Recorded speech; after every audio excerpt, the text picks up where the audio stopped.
take me to this Vegas game, right? The very end. At the end of it, Herbert about got him all the way back into this thing. How did you see Derek Carr and that Raiders team figure out a way to get into the playoffs here? Well, I thought it was a great team effort. I thought Max Crosby in the fourth quarter, he completely took over the game from a defensive standpoint, the level of pressure. And I was really surprised that the Chargers did not have any help for their right tackle. Nobody's chipping, nobody's double teaming, nobody's giving Max Crosby enough attention, man. He completely took over the game on the defensive side of the ball. On the offensive side of the ball, Josh Jacobs wasn't 100%. We knew that. But then when he came in the game, he was effective. And late in that fourth quarter, he broke a couple big runs and really just imposed that physical running style against that defense. And you have a weird feeling about Derek Carr, right? Derek Carr, I don't know that he gets enough credit off the field, what he's been able to do to keep this locker room, keep this building, keep this team together to make it to this point in this season. I thought we really heard that after the game. We're talking to Josh Jacobs, and the way that Josh Jacobs talked about his relationship with Derek Carr. I want to run this clip one time. Hear this. Josh, I want to ask you about Derek Carr because I was watching him warm up, and you could just tell there was something different about this game, what it meant to him, what it meant to his career. How has pairing with Carr impacted your career? Man, I told him, I said, man, coming into this game, I said, it's going to come down to me and you. I said, one of us going to have to make a play. And I told him, I said, man, you owe yourself this. I see the work that he put in every day. Man, he the one that taught me how to read things as an offensive, like a quarterback. I'm out there, I'll make protection calls and things like that because he taught me that. And I mean, this is a big testament to who he is. Man, he's a great guy on and off the field. And Jack, the fact that Josh Jacobs will come out and say something like that, it just shows you the level of respect that he has. Because Josh Jacobs, he's a football guy. And, I told you this on Sunday. I said, nobody's gone through more adversity. I mean, who's been stronger than Derek Carr to lose your coach, lose some players, and just keep that team focused? And when you're going through situations like that, everyone puts the focus and attention on the quarterback.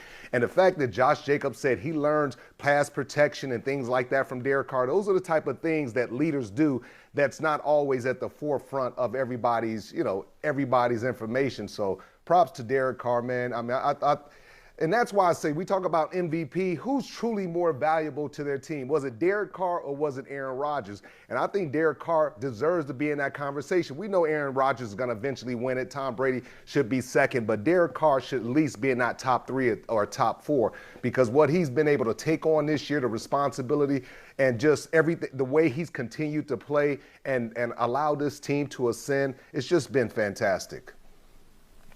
I hear you, man. It's been amazing to watch. And I really like to hear Josh Jacobs say that he and Carr got together individually and said, if we're going to win this game, if we're going to take this group to the playoffs, it's going to be on us. It's going to be on one. It's going to be on two. Me and you, man.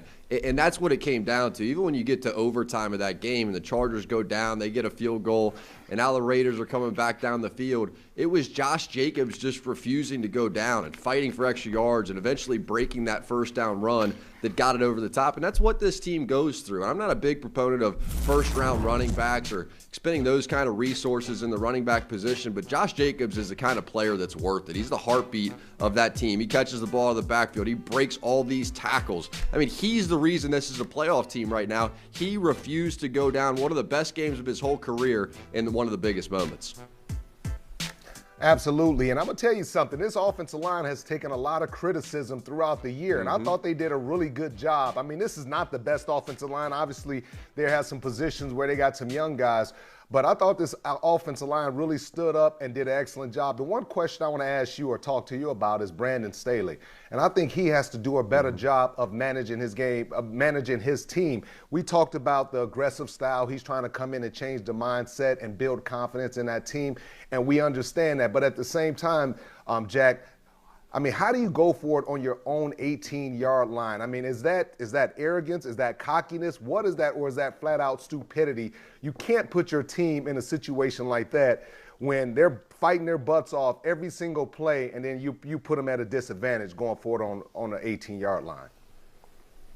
I think there's a healthy level of aggressiveness, which he showed, and then there's an unhealthy level of aggressiveness, which he showed in the biggest game of the year for him. I thought he just pushed it too far. Showed a little bit of his inexperience, really, in a lot of ways. And it's probably the most egregious go-for-it moment that I've seen since all the way going back to the Bill Belichick one. And we talked about this in the car ride home after the game, and I'll even let you tell that story. But when Bill Belichick went for it at about his own 20-yard line, this reminded me of that moment. And I think that the Chargers probably would have won this game, surely would have been in a way better position to go win this game. This is early third quarter. At your own 18-yard line, you're showing that you can stop this team. It wasn't like Derek Carr was flying up and down the field. It was the 50-yard Chris Harris Jr. pass interference that put the ball at the 1-yard line. And then you had the muffed punt, the fumbled punt, that also set up the other Raiders touchdown. So I don't think you needed to just give up on your defense, punt the ball, and go try to win the game. And instead, he just goes full Hail Mary with the 4th and 1 in his own 18,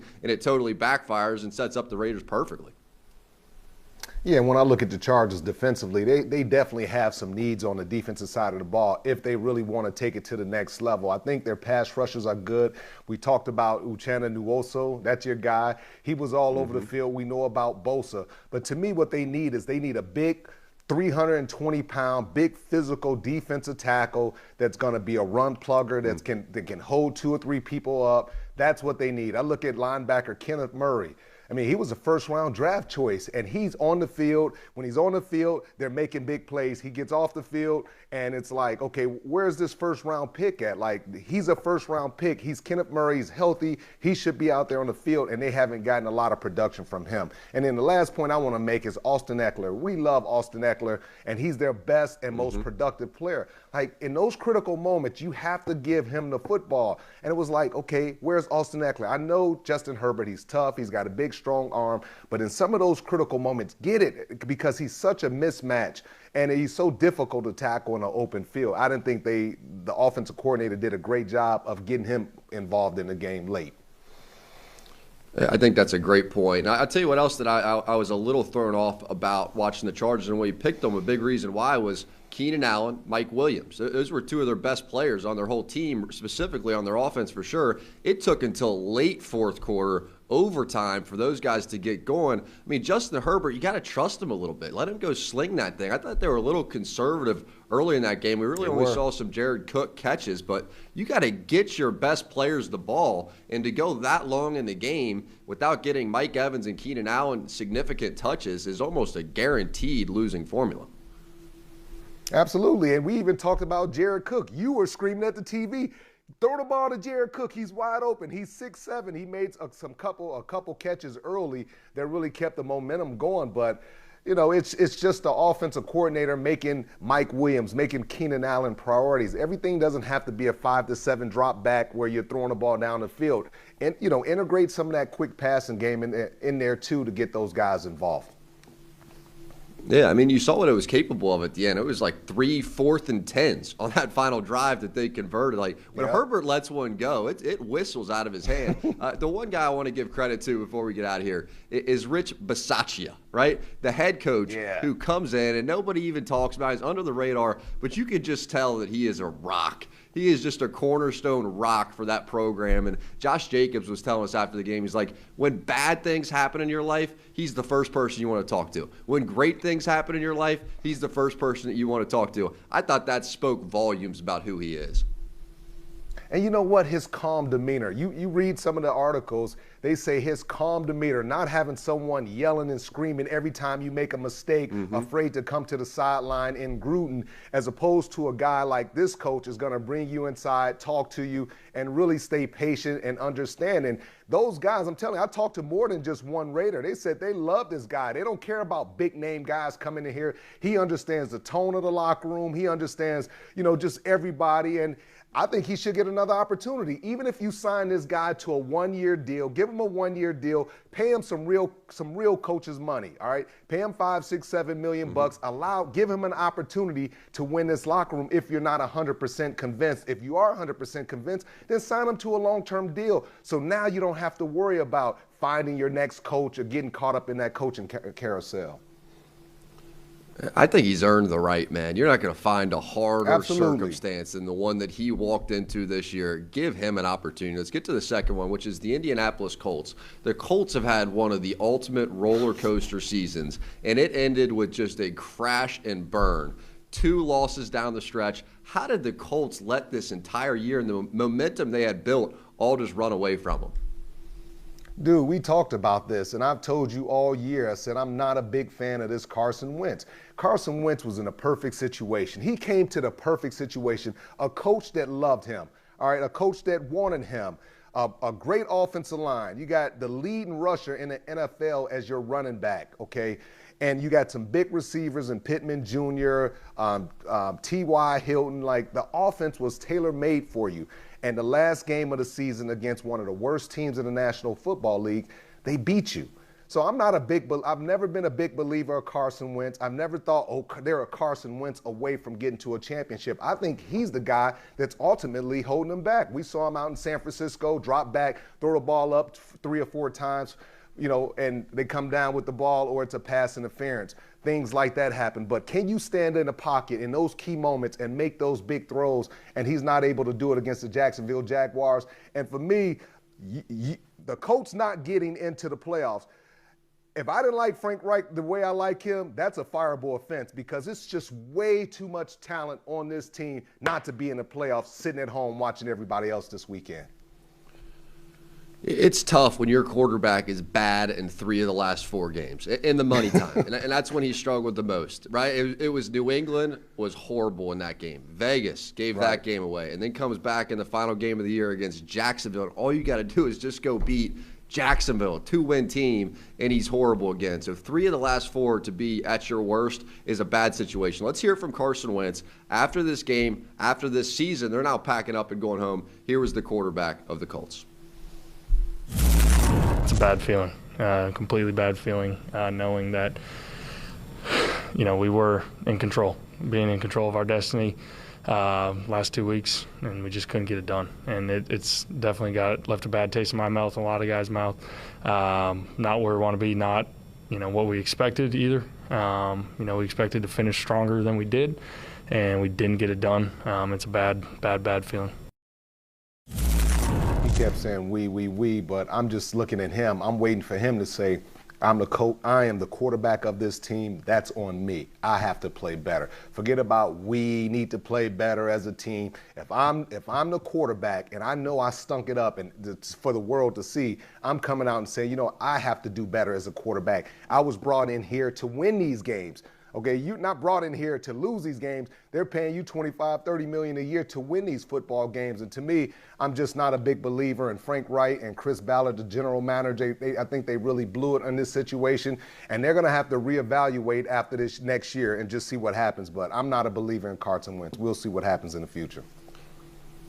Because there was a really slow start to the year. They lost 4 out of their first 5. That's what happened to them. And then they got hot. That ground game, Jonathan Taylor, shoot, he was an MVP candidate. The offensive line, Quentin Nelson came back healthy. Quentin Nelson never really completely looked like Quentin Nelson to me. Even when he was out there playing, he had that ankle so taped up. It was almost like he's wearing a cast on that thing. And I've seen him be so explosive. Back to his days at Notre Dame, his time with the Colts, where he just looks like the best athlete in the trenches, you know, anywhere. And he never really looked like that. He kind of looked like he was playing with one leg at 50% and the other leg at 100% and just hobbling his way around. And I don't think we ever saw him dominate. And that offensive line needs him to be a dominator there. So let's hear from the head coach and Frank Reich after this season just got away from him. I know it's the day after the season, but as you sit there right now, do you expect Carson Wentz to be your quarterback in 2022? As far as Carson, again, I mentioned this the other day just with individuals. We love the team we had this year. We know everyone we brought in this year. We expected to play winning football. Next year's roster will be next year's roster.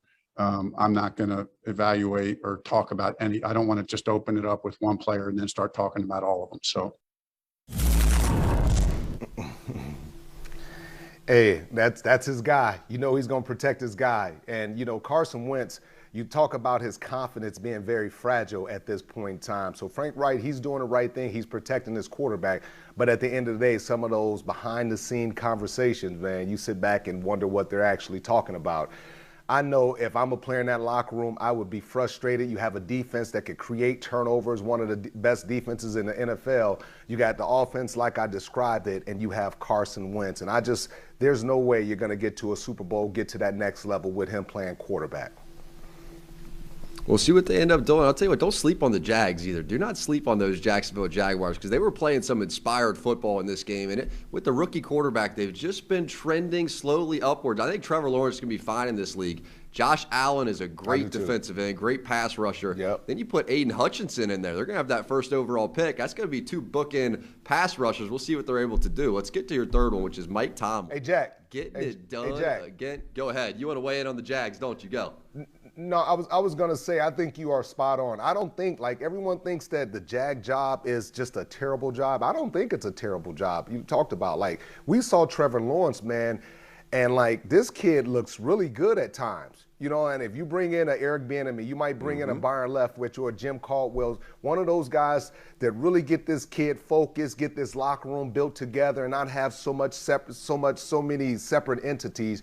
You get a good coach in there that can work with this kid, like a Jim Caldwell. I like Jim Caldwell too because I like his demeanor. He's calm, he's patient. Kind of reminds me of Coach Dungy, and I think the Jacksonville Jaguars. But I think you're spot on with that assessment. They could turn into something. That'd be fun to watch down there. Let's get you to your third takeaway, which is Mike Tomlin.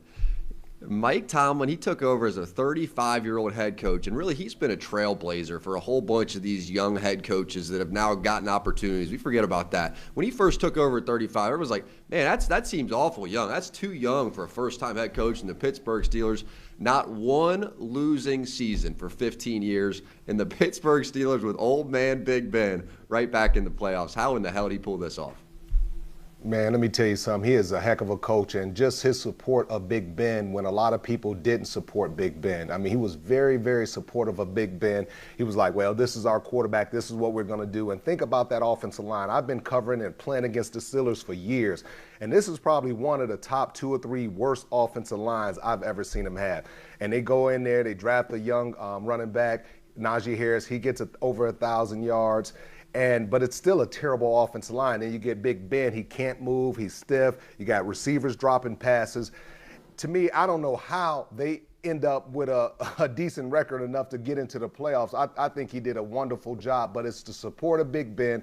It's the motivation he instilled in his players to keep playing despite all the different circumstances, that laser focus, and him, Mike Tomlin, not caring about what other people think or what they're doing or just really focusing on his team and not worrying about everybody else. Great job by Mike Tomlin. And speaking of not caring about what other people were doing, right? So this was the team that had to have been the most nervous about a potential tie as this Chargers-Raiders game came down the home stretch. So here was Coach Tomlin on what he might have been doing as all the drama, one of the games, really in my opinion, the game of the year was unfolding with their playoff chances hanging in the balance. Here's what he was up to. I missed the end of it. I dozed off. I knew I had a work day waiting on me, or I assumed that I had a work day waiting on me. I think at one point Oakland was up by 15, and that number made you somewhat comfortable. I'm probably better off not having watched it. So it's probably not as exciting of a description as you would have hoped. Well, you know, I'm looking toward the future, and the thing that I look at now is they don't have to pay a quarterback $25, $30 million. They need to get back to focusing on that offensive line. And that's the thing that the Pittsburgh Steelers were always known for. Like when I knew them, when I was playing against them for years, the Pittsburgh Steelers, you always had to bring your hard hat because you know how physical they're going to do, what they're going to be. They're going to run the football down your throat. They're going to be physical. They got Dermontti Dawson, Alan Faneca, those guys, Hall of Fame offensive linemen. They got to get back to being able to control and dominate the line of scrimmage. That's when they're at their very best. And now the second part of that, too, is also being able to go out and sign Minkah Fitzpatrick. He's a free agent. They need to sign him to a long-term contract. He's one of the best safeties in the National Football League. He's a do-it-all guy. You can put him in the slot. You can put him down in the box. You can keep him deep. He's going to be a guy that's going to, demand anywhere from $15 to $20 million a year. They have to sign him. I think that would be a smart thing to do.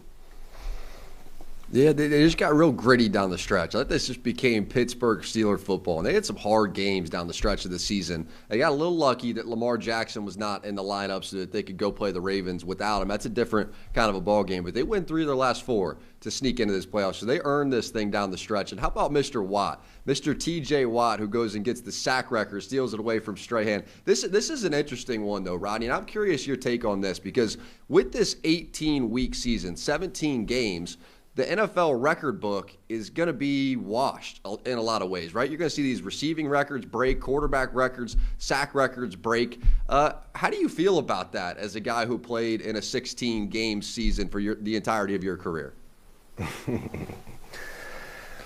I think they should have records for 16 games and they should have records for 17 games. Yeah. You know, I just think that, you know what I'm saying? But it's all part of it, man. You know, when you put up records, they're going to be broken. And, you know, a lot of those guys, they want their records to, and some of those guys say, you know what, I don't mind my record being broken. It's all part of it.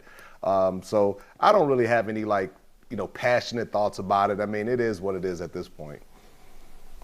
Yeah, all comes back to the almighty dollar. That's what it is. Anytime decisions are made, you add an extra week to the season, almighty dollar, get to make a few extra bucks. But football in the NFL, to me, was one of the last remaining leagues where the record books still matter, right? I mean, baseball, you got the steroid stuff, you got all that, so it gets washed away. Football was one of the final remaining ones where you could go chase down some of those old records, and it still meant something.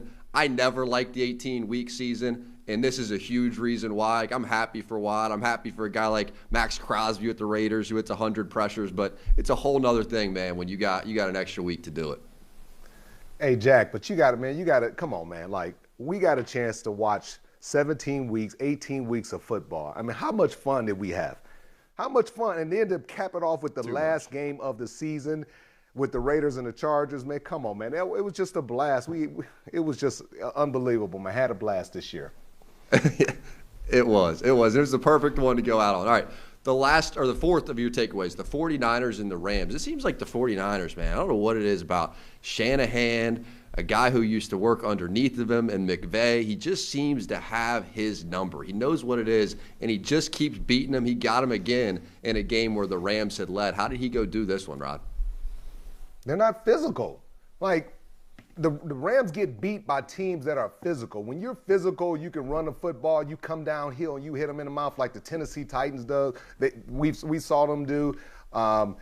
They can't respond, and that's the problem, you know. And I don't believe in Matthew Stafford. Matthew Stafford is a guy that can put up a lot of points. He looks good, but at the end of the day, when you put pressure on him, and who has more pressure on him in these playoffs than Matthew Stafford? And trust me, he understands that too. He knows that he has more pressure on him than anybody because the Rams gave up a fortune to get him. He's getting paid a lot of money, and the expectations are super high. They've traded a bunch of draft picks and first round picks. Now you have Matthew Stafford. To me, I'm waiting to see exactly can he elevate them to the next level. But I'm not a big believer in this Rams team because I just don't think they're physical enough. Yeah, no, that's real, and that could be an issue. It was nice to see Brandon Ayuk get going for the 49ers side of things as well. They've always needed another receiver. I mean, Deebo Samuel's amazing. You finally get George Kittle healthy, which has been good, and Juwan Jennings. How about this kid, right? I mean, he kind of came out of nowhere in this game, but he was clutch. It was overtime, fourth quarter, had the game-tying one to send it into OT, 2 big catches in overtime, which settled down into field goal range to go win it. So it's new weapons around Jimmy Garoppolo and guys that we haven't seen him work with at that high of a level yet, but it's starting to come to be a reality now that the 49ers are playing like this. And I tell you what, man, we always know what they're able to do with that run game. It's one of the best run schemes in the entire NFL. If they can give Garoppolo a couple of guys that he's comfortable with, you may see the 49ers put together a sneaky run here because they always play tough defense when it comes to January football. Yeah, but the thing, you know, the narrative out there is, hey, nobody wants to play the San Francisco 49ers. Why not? Why not? I would love to play the San Francisco 49ers. You want to know why? Not because of Kittle, not because of Deebo Samuel and all these weapons, because of Jimmy G. I want to play him because I don't believe Jimmy G at this point in time, he can come through consistently in the clutch. He has not been able to do it, and, hey, I'm not a big believer. So everyone talking about, hey, you don't want to play the San Francisco 49ers? Yes, I do. No question about it. I want to play him, and I want to see exactly what Jimmy G can do on a big stage, and if he can continue to elevate his game each round. We'll see what happens, but I definitely wouldn't mind playing the San Francisco 49ers. I'm not afraid of them. Well, we'll see is right, but it's always an interesting thing when you know that the quarterback, the coach and the quarterback, really the head coach and Shanahan, the GM, don't fully believe in their quarterback and Jimmy Garoppolo. They're not trading that kind of loot to move up to go get Trey Lance, which I'm not sure that they hit on that pick. But you're not moving that kind of loot if you believe he's a Super Bowl quarterback, right? So if the people in a house that watch him practice and play, and they've seen him play all these games, but they're watching him on a day-to-day basis operate, if they don't believe in him, it's hard as an outsider to believe in him. But I got to say, I've been impressed that just the fact that Jimmy Garoppolo has been able to put together this kind of season knowing that, because nobody knows that they don't believe in him better than Jimmy G. I mean, you can imagine if Aaron Rodgers is going, 4 fingers on the scotch after they picked Jordan Love, you can imagine what Jimmy Garoppolo had to be feeling after you trade all that to go get your replacement in Lance. Yeah, you know what? And we'll sit back and see exactly what Jimmy does in the playoffs. But at the end of the day, like great players, special players get it done in the big moments, in the big moments in the playoffs. And if he can't get it done in this big moment, I think the San Francisco 49ers this year definitely, or in the future, will move on from him. We'll find out, man. Let's get you to your final takeaway, which is Tennessee. The Tennessee Titans all year long. It's a team, even without Derrick Henry, have just been right in the thick of this thing, man. He comes back at AFC. It's going through Tennessee. It's going to be a home field advantage throughout for Vrabel and the Titans. No doubt. And Ryan Tannehill, he has to be thrilled that he's getting 2 of his best weapons back. You get Derrick Henry. And when Derrick Henry comes in, it's not like he's got to run the ball 25 times. Deontay Foreman has done a great job of really holding down the realm and allowing him time to come back. So when he comes back, you'll see him get anywhere from, say, 10 to 15 touches. 10 to 15 touches. He'll share and split carries with Deontay Foreman. Now they have this 2-man run game. And really think about A.J. Brown coming back. He's healthy. But this is what you need. You need this big guy coming in, wearing down the defense. He's such an intimidating factor. Then you get kind of a change of pace guy that has very similar power when it comes to Deontay Foreman. But this is going to come down to Ryan Tannehill being able to use the play-action pass, being able to hit guys down the field on deep routes, 20-plus yards. And we'll see if Ryan Tannehill can do it, if he plays with that level of confidence. But when I look at the Tennessee Titans, I always say this. They are the most physical team that I've seen this year. And Mike Vrabel, I'll speak about Mike Vrabel in a minute after this, but Mike Vrabel will definitely be the key. They are. And I also think about if Derrick Henry has fresh legs, right? You got to imagine that they brought him back slowly, and they thought about the moment of when they wanted him back on the field. So I think he's going to be healthy. I think you're going to see a Derrick Henry that's healthy. Is he also going to be fresh? I mean, like we talked about with these 17 weeks, I mean, these teams are beat up, man. Like some of these teams, the Cincinnati Bengals are a perfect example. They needed a week off. Like they had to take a week off in week 17. So if Derrick Henry has fresh legs, and now they have 2 running backs, I mean, they go 5 wide on that offensive line of people that are just pushing guys around. Lewan, Saffold, Jones, Davis, Quisenberry. All of those guys are really good players. So if they have that with some fresh leg Derrick Henry, now depth at the running back position like you're talking about, man, Tennessee could really be something. We've already seen them beat the Rams. We've seen them beat so many of these teams who were in the playoffs last year. They've already beaten them this year, so you know that confidence is right there along with it. No question. You think about Vrabel being an experienced coach that was a former player that played and coached in the biggest moments in the National Football League. So he understands what it takes. He'll have his team fundamentally ready, and he'll have them mentally ready. So when they come out, they've already experienced it because he's done a great job of really preparing them for the moment. So when I look at the Tennessee Titans, I'd say this is going to be really a hard out. And the 2 teams that I really like, I still like Kansas City, and I still like the Tennessee Titans. It's going to be tough to beat the Titans. Yeah, like the thing you use for the 49ers, which is you wouldn't want to play them. I think the Titans are who that really applies to. I wouldn't want to play the Tennessee Titans, especially having to go 2 there. Hi, I'm Mike Tirico, and thanks for watching. Make sure to hit subscribe for the latest news and highlights from NBC Sports.